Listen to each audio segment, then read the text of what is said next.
The sous vide cooking method requires really one major component, and that's the precision cooker.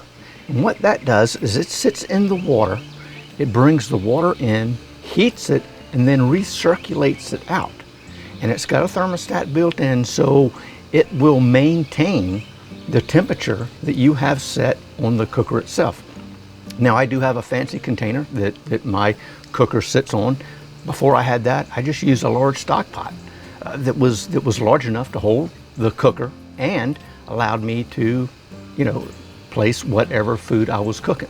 Now, you don't need a vacuum sealer. You can use a Ziploc bag and what's known as the water submersion method, where you take your ingredients, put them in the Ziploc, then submerge your bag in a water bath, and then let the water pressure push the air out.